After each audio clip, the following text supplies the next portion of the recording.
Hello, and welcome to Property Matters, a weekly look at all matters property designed to be of interest to anyone who has an interest in the property market. And Property Matters is supported by Fairview International Property Consultancy and auctionproperty.co.uk.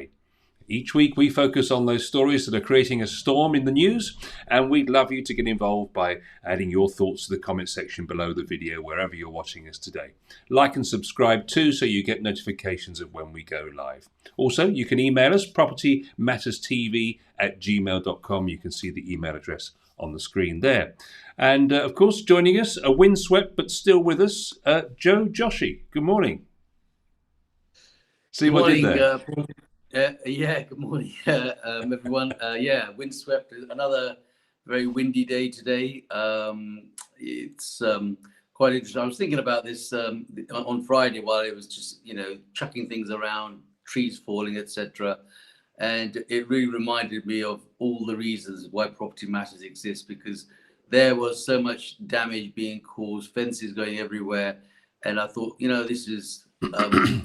the Almighty's way of telling you there are some things that need to be redone. The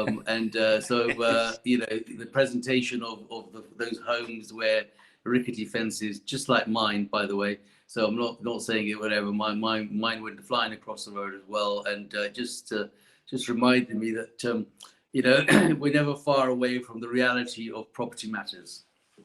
Indeed. In fact, we had some flat roofs around here, a lot of bitumen flying around just opposite here, in fact, where I am now. Again, like you say, reminder that things need looking at and maintaining, because clearly the wind took an exception there and just said, right, that's coming off. So that was the Friday, but hopefully everybody's safe and sound. It's great to see that, Joe, you're here with us today. And we've really got a bit of a landlord focus on the show today, because it's going to be a very interesting couple of years. We've already talked about the EPC certificates that landlords are going to have to provide for their rental properties in the next few years. But there's more legislation coming and more suggestion, particularly after the pandemic, as we'll see today, that some of those restrictions that were placed on landlords' behaviour and powers, shall we say, during the pandemic may even become commonplace in the normal world, as it were. Excuse me. So let's just look at our first story today.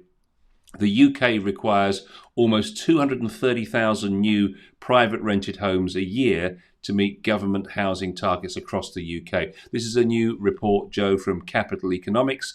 The report, commissioned by NALA, the National Residential Landlords Association, found that government targets would amount to a need for 340,000 new homes a year across the UK by the middle of this decade.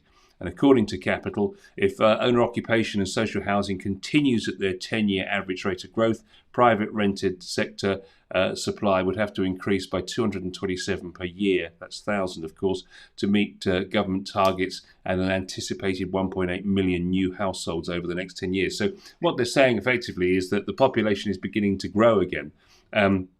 And they've been looking and modelling what it's going to look like with 1.8 million new households. And bearing in mind, a lot of people, of course, come into the housing market as students and they rent, or they're going to rent as they get their first job and they set up life together like we've all done in the past. And they're estimating what the need's going to be. And the government is going to be well short, and it really needs the private rented sector, doesn't it? Yes, I think we slightly touched on this subject, not as a plan even last week. And the government and all successive governments have had this amazing target. And actually, when you look around, and I get this conversation a lot, where people say, look at all the building that's going on. There's hundreds and thousands of flats being built. There's blocks everywhere. There's scaffolding everywhere, which I'm not sure all of it stayed up, by the way, last Friday. But there's loads and loads of things that are going on. Why and how are they saying there's a shortage? And here you are putting your stats, your numbers against the thing. 230,000 homes for rental market alone a year is a huge demand. So they're saying that they want to build 340,000 houses each year, of which 240,000 are going to be for the rental market. And then when you look around you ask yourself, well, what is going on? All this building going on, there's towers and towers of scaffolding no matter where it is, and then you think that they've actually allowed old office blocks to be converted into apartments. I mean, they've tried every trick in the book in order to make sure that they can meet the so-called target that is required to provide the housing. And yet when you're on the ground in the area, you're asking yourself, do we really need this? Look at all this building going on. But obviously the statistics are, as I say, the numbers never lie. And the bottom line is that there is such a huge shortage. Now, my view on this is that basically the government needs the private sector. It just needs it so badly. It's like, you know, when you've got to have you had a hangover and you need to go and have an Anadine, you just need it. And it's just one of those things that they can't get away from it. But of course, they will continue to create a lot of pain along the journey for those would-be landlords through all of their severe powers of taxation, because they think that's the only thing.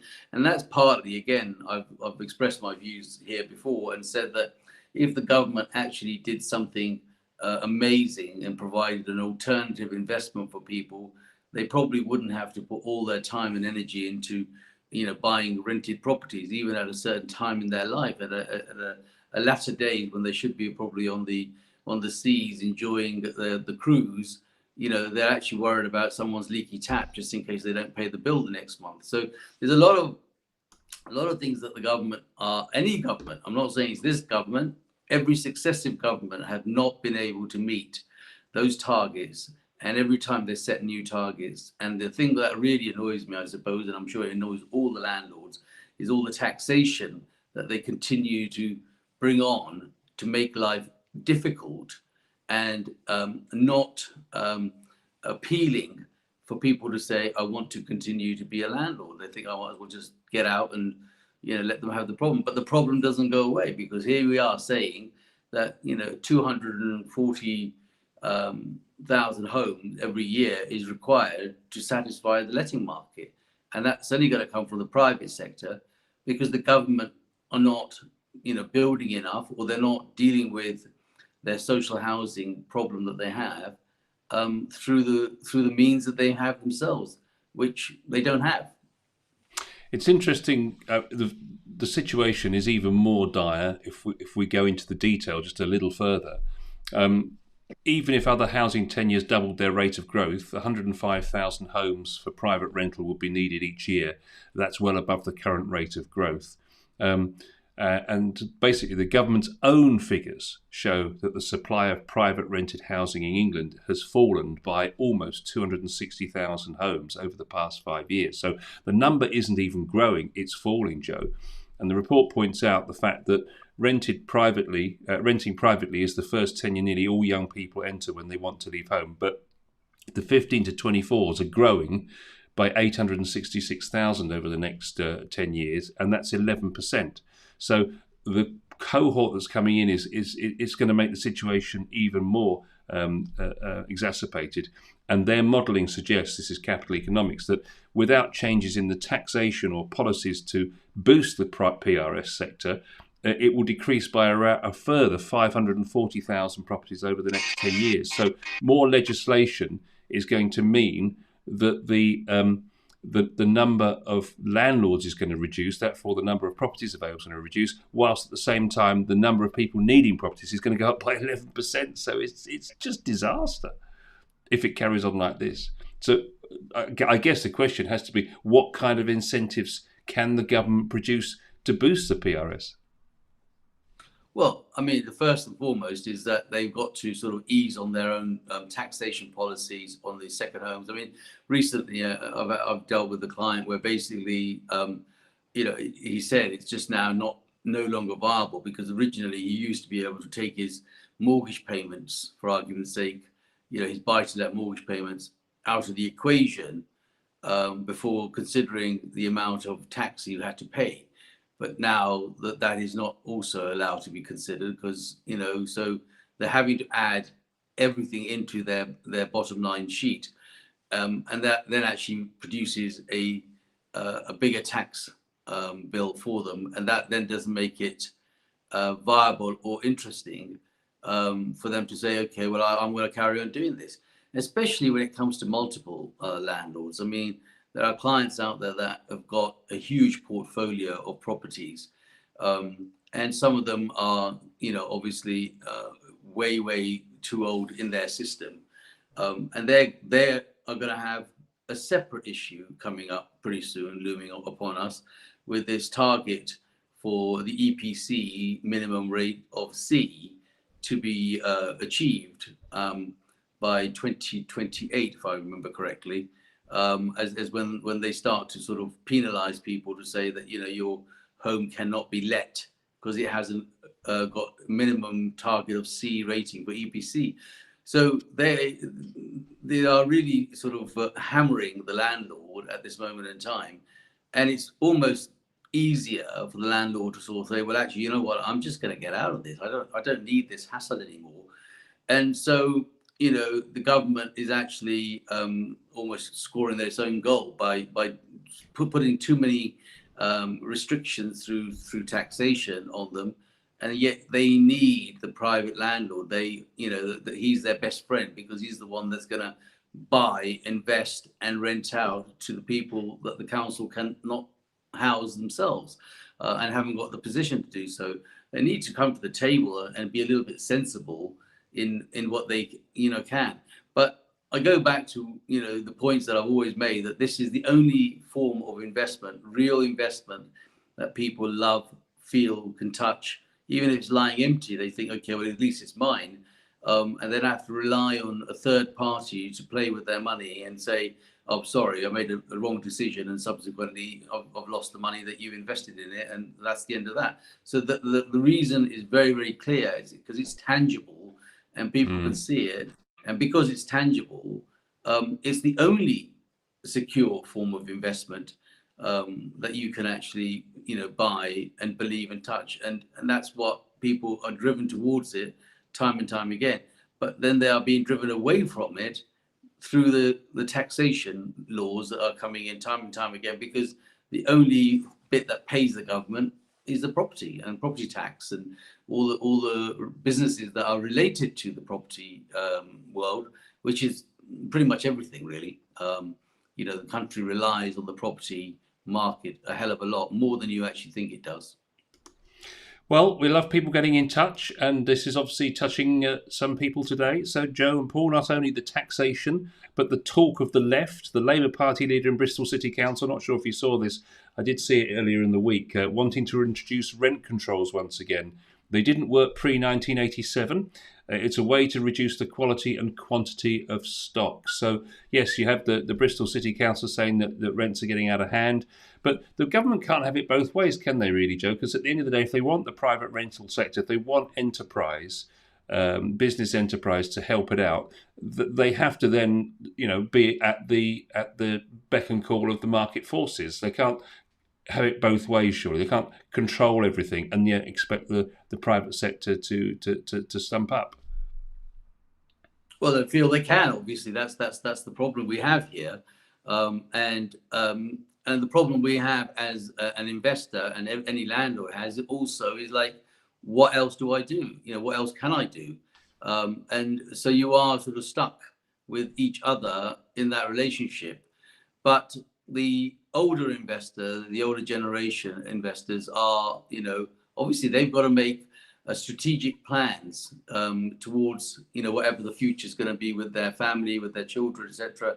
And the next generation are probably not as interested in, being landlords, because they're thinking, well, actually, what a load of headache. It goes back to, the days of the cultured corner shop that was created by the influx of the Asian families who used to open and have a corner shop. The next generation didn't want to stand behind the counter, never understood why, the parents did. And so subsequently those things were lost. And because they became more professional people, they went into the city and into the banking world and so forth. And then you look at this thing, this is supposed to be a lot easier. You own a property, you rent it out, collect your money, thank you very much. But unfortunately, that's not as easy as it sounds, because it's, government is constantly saying, we've got its hand out, put it this way, saying, well, what about paying for this and paying for that? So that's not getting attractive. So there's a huge amount of people that are now beginning to sort of say, well, actually, I just want to get out. But on the flip side of it, your stats will say that you can't afford to get out because the government needs it. So there's you've got to invest. So some sort of equilibrium, some sort of fairness has to actually emerge out of this. Otherwise, they will have a bigger crisis on their hand because the people don't want to invest and keep paying out for it. You do get a sense, don't you, Joe, that the Treasury sat down after the pandemic and or during the pandemic and said, okay, where are we going to get all these taxes from? And some bright spark pipes up and says, do you know what? All those private landlords, they're making a fortune. They've got dozens of properties on their books. They're taking loads of money out of it and living the lifestyle. Well, why don't we tax that? That'll be popular with the voters. And as a result of it, everything starts to come down on top of the landlord in terms of the legislation. And then we've got the responsibilities for the EPC. And then, of course, but a lot of these landlords are rogue landlords, and therefore we need to make sure that we protect the tenants to the point where landlords say, do you know what, I give up. I mean, again, they're trying to attack it both ways, and all they really seem to be thinking of, in my view, is what's going to win votes. It is about the winning of the votes, obviously, Paul, but I think that what you've got to bear in mind is that they've spent a lot of money through the pandemic, and I'm not sure that every one of those decisions were the correct decisions either. But the fact is that, billions of pounds were spent by the Treasury, by Rishi Sunak's team. And of course, now what's happening is that they've got to claw that back. And the only business that actually did well during the pandemic period was the property sector. So they're going to hammer the property sector to try and get some of that money back, because all the other stuff, for example, the hospitality industry just went on its knees for literally 2 years, and it's not their fault. But having people can't travel, can't use hotels, can't go out to restaurants, sit down a meter apart from each other, can't do this, can't do that. I think that all of those, they've got to find the money from somewhere, and they're thinking, well, the people have invested heavily in property, so we should be able to get our money out of the property market. On the other hand, they need the property market to continue to support, their requirements, their needs, and that is also quite crucial to have. Well, the report suggests that the provision of new housing through a combination of an increased rate of new builds, switching of commercial property to residential use, the switching of stock from short-term to long-term lets, and bringing empty homes back into use, which you've advocated for some time, haven't you? But it's interesting, isn't it, that switching of commercial to residential, because there's going to be far less office space required. So that does make a lot of sense. Yes, I think I don't have an issue with commercial to residential. I suppose the only thing that from a personal point of view, is the quality of what is then brought out of those is quite substandard. I mean, some of them become ghettos because some developers, investors, what they do is they buy a commercial and almost try to squeeze everything and every little inch out of there. So, what they're renting out is just not acceptable. But the law didn't allow them to sort of have a minimum size at the time. I think that is now probably been changed a little bit, but there was a situation where they weren't getting the minimum size of accommodation, and people were living.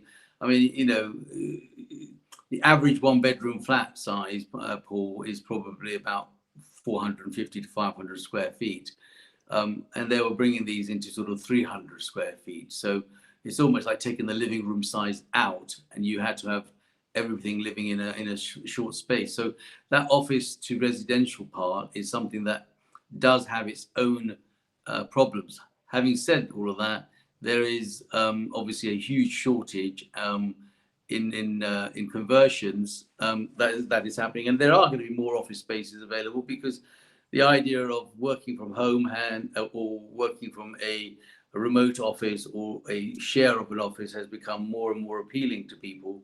So that's going to have a huge change in our behavior and how we actually go to work in the future. Surabjit's been in touch. Surabjit says, my concern is with the latest government policies introduced over recent years have diminished the incentive for UK landlords to grow portfolios locally, and continues to say foreign buyers and investors can circumvent, yes, local laws regarding tax and structures of entity and property portfolios with offshore entities, forcing an export of important rental business income. Interesting comments. Your thoughts, Joe? Well, I agree. I think that what the government doesn't realise, and the government doesn't sort of take on board, is that, where there's a will, there's a way. And if somebody wants to continue to invest, they will find other vehicles, other routes, other mechanisms in order to circumvent the taxation burden that is being put on it. And of course, it will mean that, offshore vehicles will be set up for such assets, and people will take that money abroad. Recently, I was at a client's property, and he said to me, and he works from home, and he is into networking and computer programming, etc. Doesn't need to be sitting in an office, but he wanted to move to Cyprus. So the reason why he wants to go to Cyprus, he would save 80 to 100,000 pounds a year in taxation, but he'll be also in the sun. And sitting on his laptop and doing whatever he's doing. So he decided that he would sell up and go there, because last year he was penalised heavily for the amount of income that he had, which cost him just over 100,000, between 80 and 100,000 pounds to the taxman.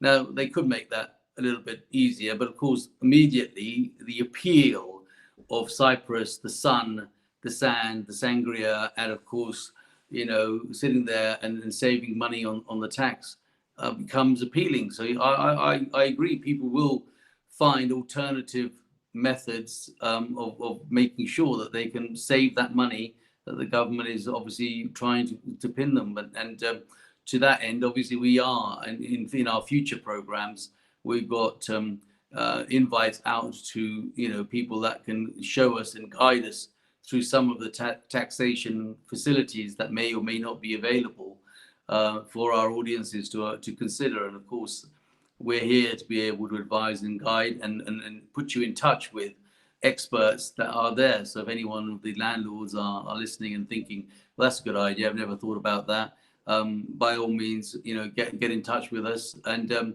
we will put you in touch with the people that can advise you and guide you. And our purpose here is exactly what it says: property matters. So we're gonna continue to try and advise the clients in the business that we love being in. I think this is Guy, actually. It just comes up as Facebook user, unfortunately. It's the data privacy delights that we have with Facebook now. So I think this is probably Guy. I have 20 odd years been interested in longer term lets. 10 years. It's possible to do this under AST agreements, but lenders are not keen and landlords nervous of getting VP if needed. The possession rules need to be stronger for landlords if the tenant becomes a problem. Well, it's from what I can tell from the stories we have today, that situation's only going to get worse, not better, because there are new rules being suggested in Scotland, which we'll come on to later, which suggest that the tenant situation will be improved for the tenant. It's also important to say that the build to rent scheme is part of the process, but it's such a small portion of the market at the moment, Joe. And it's still the individual landlords that are taking helping the government out. Really, is to put no finer point on it. They suggest in the report that the increasing number of people looking for affordable housing over the next few years will create a real crisis if not dealt with now. The private rented sector is predominantly supported by private individual investors. It has a key role to play in addressing housing need in the UK. However, the stock of homes for private rent has fallen in recent years, driven partly by a series of policy changes. Without further changes, that supply could fall by over 500,000 over the next decade. Even with the increased provision of affordable housing and higher rates of owner occupation, both of which are important, our research shows that significant additional investment is needed by landlords in the private rented sector. So who'd want to be a government minister in this particular quandary at the moment? don't know about levelling up. We need to sort out the rental properties first. Well, they need the leveling to do their leveling out. They need the rental properties. They want the investors there. And you're absolutely right. That comment is by Guy. Good morning, Guy.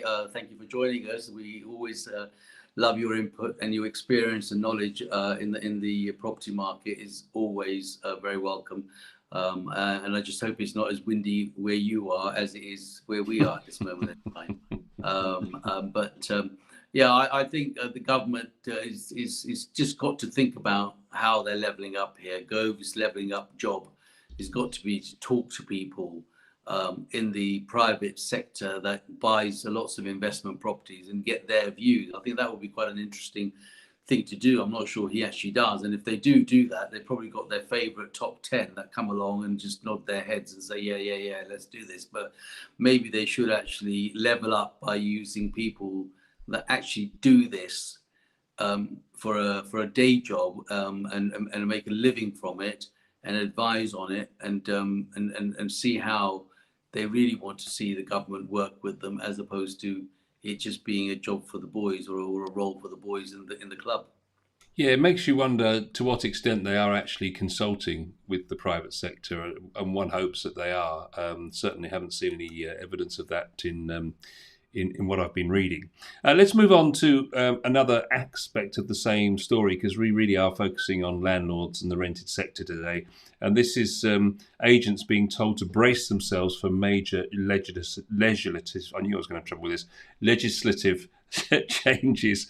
Letting agents are going to have their hands full with legislative changes that will be implemented over the next few years, according to Paul Offley, who's compliance officer at the Guild of Property Professionals. He's urging agents to be aware of upcoming changes and prepare for them so that they can provide their landlords and tenants with the best possible advice. I mean, it goes without saying that this advice from the Guild of Property Professionals going to letting agents just to keep their landlords on side. If you're a landlord that doesn't use a letting agent, then this is going to be even more tough for you to keep on top of all this stuff.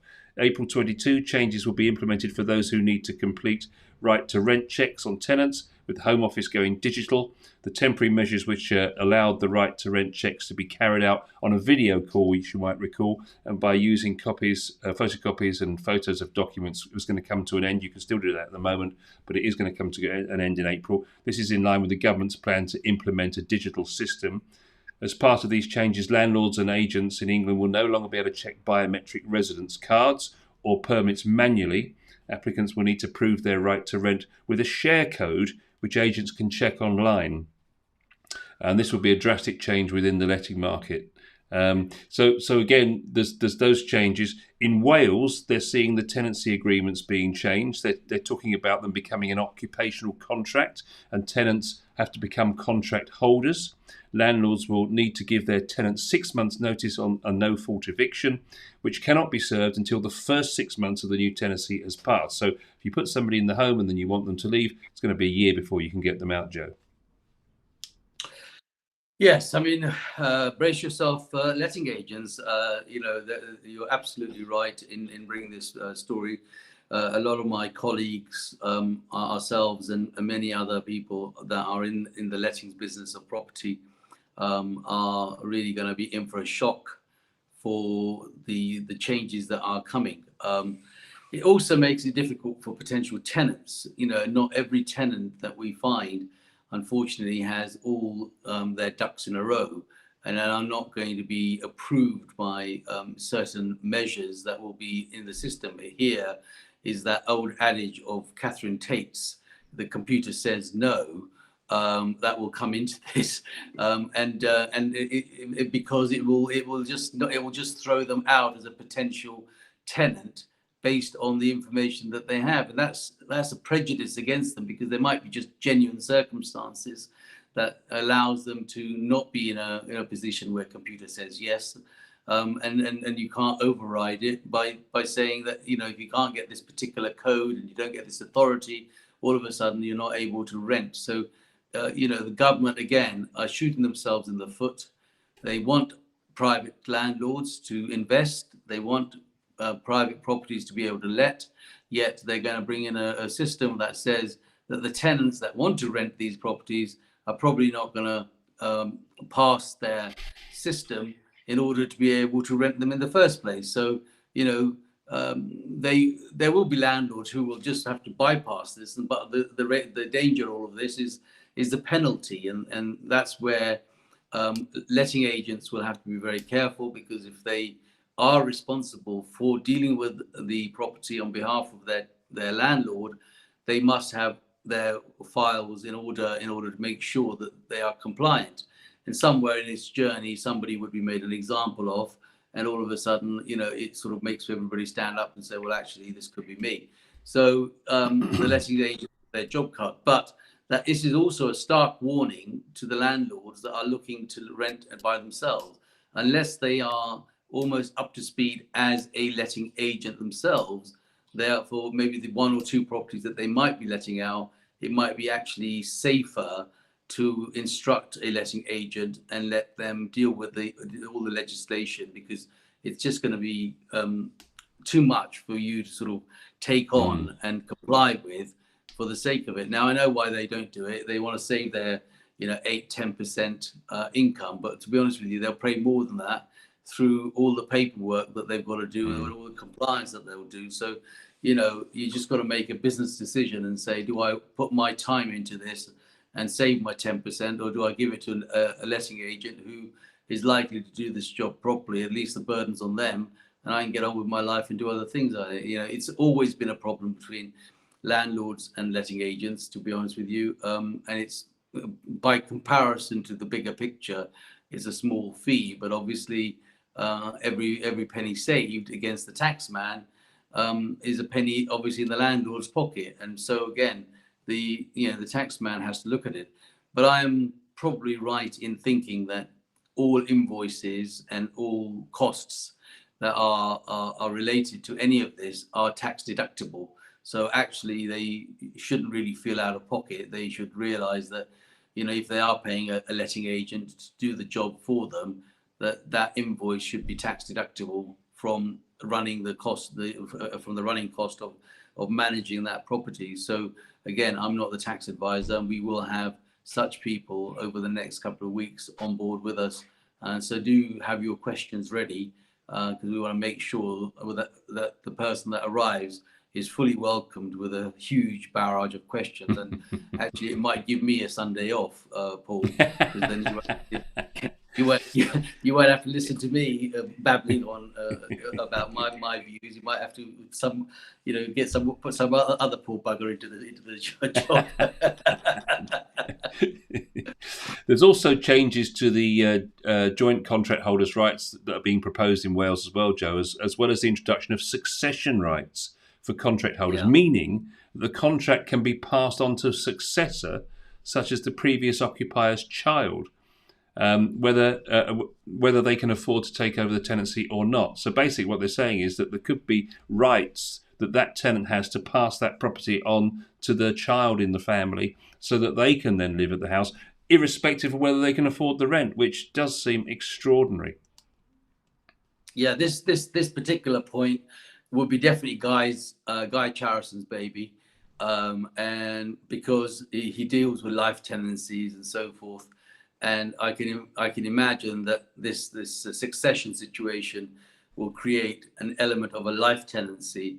Not sure that that's a particularly good thing, but I'm sure Guy will come back and give me the answer on that one in terms of what it will do. But I personally think that succession, life tenancies, and properties where people are going to carry on and they can't afford it only means that the landlord is going to get stuck with people that he doesn't want in his property, or he can't shift out. So do be careful as that goes on. I can't imagine in my wildest dream that is something that's going to be allowed to be considered in the UK. I'm surprised Wales are actually suggesting it. And they're only doing this because obviously they know that people do want to stay on longer. At the moment, we have rolling tenancies, so you can have I think it's maximum 3 years, minimum 6 months, and then after that, it can be rolling on, or you need to renew your tenancy in order to make sure that you don't become a life sitting tenant. And certainly it's within. it's also this succession thing is also about partners. So, for example, people separate, and one partner wants to leave, and the other one is going to stay. And this proposal allows for them to continue to stay, even if they can't afford it. And that will cause a huge amount of problems. There's a lot of relationships that obviously fall by the wayside, and at the moment they will all have to leave and go their individual ways. And here, legislation could allow them to stay, and you could have somebody sitting there who's not going to be able to afford the rent going forward, and that will cause a problem for the landlords. And another reason, to be honest with you, for landlords not to want to invest in rental properties, because the last thing they want to have is a load of sitting tenants, who can't afford to pay their rent. I mean, that's just not honest. It wouldn't be cricket. So I think, the people would have to sort of look at that very, very carefully, and governments should think about that very seriously before they start to throw such ideas out there. You were right on the 2025. So the minimum energy efficiency standards, this is the EPCC certificate. So that's known as MEES, minimum energy efficiency standards. They are for 2025 for all new tenancies and 2028 for all tenancies, irrespective new or old. So that was the other piece of legislation that's coming in, obviously, which landlords will have to grapple with. Final story today, again on the same sort of tack really with this one, Joe, and this is the Scottish MEPs, or MSPs rather, who are consulting north of the border on a draft strategy which will be open for consultation until the 15th of April and finalised by the end of the year. And it's suggested that this will be legislation in Parliament in Scotland after 2023. Many of the changes in the proposed new legislation could have a significant impact on landlords, it says. The key proposals include applying for extensive range of rights and protections currently enjoyed by social rented tenants to their counterparts in the private sector, making permanent the restrictions on evictions which were applied as an emergency measure during the pandemic, as well as establish a regulator for the private rented sector. So they're looking for a regulator to control it. They're looking to bring in the restrictions that we had in the additional restrictions that we had in the pandemic as standard, and all the rights enjoyed by social rented tenants to be passed on to the private sector as well. In addition, it's proposed that the rent controls for the private rented sector are implemented, along with the introduction of a minimum standards for energy efficiency and zero emissions heating. So again, another huge blow across the bows for the landlords of this of Scotland, and indeed, of course, Wales. Yes, I think the pressure is on, isn't it? Really, I mean, let's just do this in bite-sized pieces. I think that's the way we've got to look at this. And our first target has got to be 2025, and of course, April of this year. April of this year. For us in the UK, England and Wales, and not obviously Scotland, maybe it is also involved in Scotland. I have to make sure we check on that this biometric, this testing, this computer says no policy is going to come in. And so every agent and every landlord must be prepared for that. April is not far, gents, ladies. It's around the corner. And so we need to help you to get yourself in some sort of order to make sure that you don't get any penalties on that. 2025 is the minimum standard for new lettings. EPC C is the minimum standard, and thereafter, you start to have problems in terms of letting the property, or if it's not lettable, it cannot literally not be rented out. And so anyone that's got vacant properties at the moment that needs that work doing to it, they need to start thinking about that. Again, I know it sounds ages away, but before you know it, that's 2 tenancies. That's potentially 3 tenancies between now, 3 years of tenancies for people. And then all of a sudden you're going to have to get yourself in some sort of shape. And then the existing ones till 2028. The other changes that are proposed are not particularly going to be welcome, but they are all burdens on landlords, and that makes landlords think twice about whether they want to continue to invest in rental Mm. properties, especially private rented properties. But certainly, as one of our viewers earlier on alluded, that new landlords or current properties could be put into vehicles, potentially offshore, in order to assist and mitigate tax issues where possible, in order to make it more viable. So, lots and lots of areas that are needed to looked at. It's here. It's a bit like the hurricane out there on Friday, and some of it today.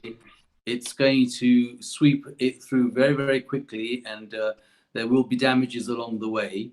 And of course, there will be some new fencing to put up in the new way as well. So it's just the case of, sorry about the analogy there, but I don't know about fencing, Joe.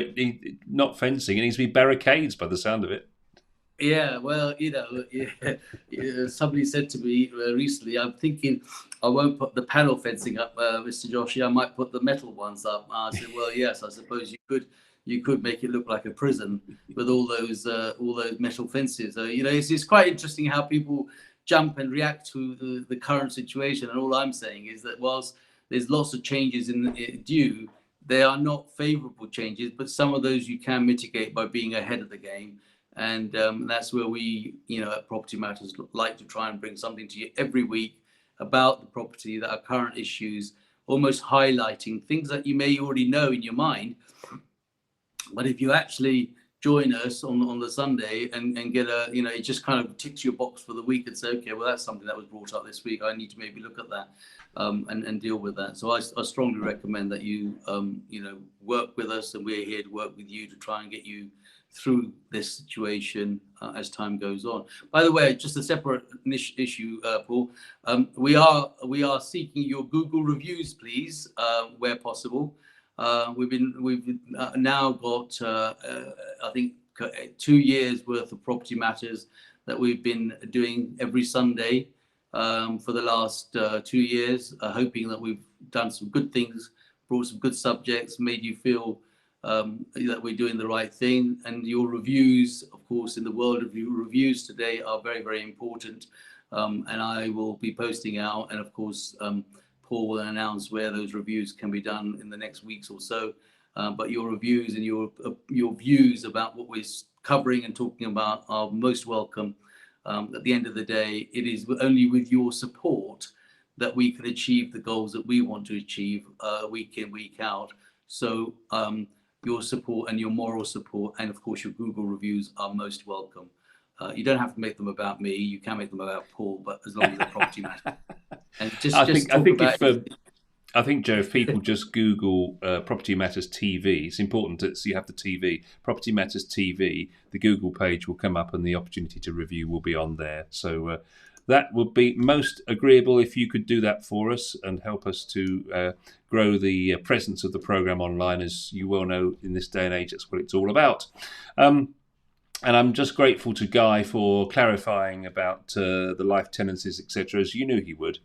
Succession right. Oh my God, lenders will not be happy. Life tenancies do not have succession rights. The old regulated tenancies have succession rights, rarely taken up as the son or daughter has to prove that they live there. They then become assured tenants, protected tenancy, but have to pay a full market rent. So this goes even further than the life tenancies, according to what Guy's just telling us there. So these are radical plans indeed, and you just kind of have in the back of your mind, who'd want to be a landlord in 2022 going forward to 25, 28 and 30?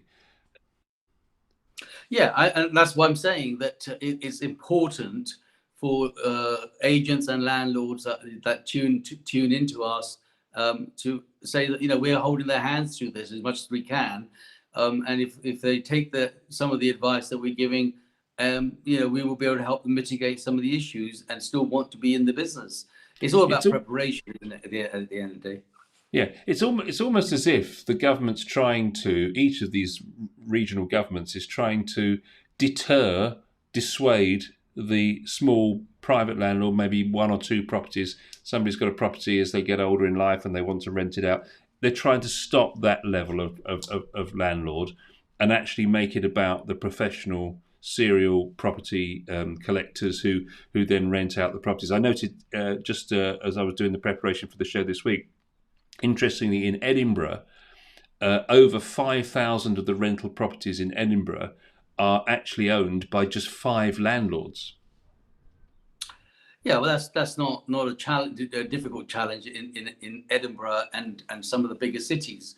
Even in London, you'll find that the old estates people, for example, the Duke of Westminster and so forth, own big chunks of London and have done in their family for generations, which are either they own the freeholds and they've leased them out, or they own them and they rent them out. So, but they got there first. And as they got there first, they built the portfolio.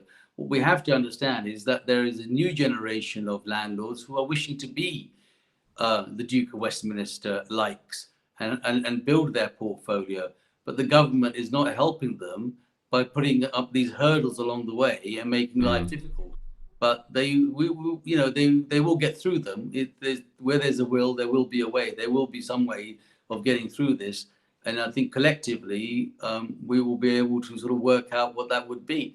But I think that people want to. They can't. Paul, everybody wants to be a buy-to-let because there is no other alternative method. Yeah. And to that end, we will bring back Agam Jan from Vector Capital over the next couple of weeks as well, because he has an alternative method that could be of interest, and I want him to share that with us on air. Agam was with us before about a year ago, but he's now got a platform that I think would be attractive to people, which I'm happy to help and endorse. And I think that could be something that is worth seriously considering. And so we'll have Agam join us in the next couple of weeks as well, just to show other alternative methods. Indeed. A quick glance at the clock. We're way over our time, but it's been an interesting conversation and a pretty heavy subject for a Sunday morning, but I think an important one, certainly for anyone who has an interest in property. And as we say every week, that's what our show is all about. So, Joe, thank you. Thank you to all of our contributors who've put, I was going to say pen to paper, but that's a bit of an old analogy now, isn't it? Those that have typed in the comments box below. Thank you so much for your contribution today. We'll see you again for another Property Matters next Sunday, 10 a.m.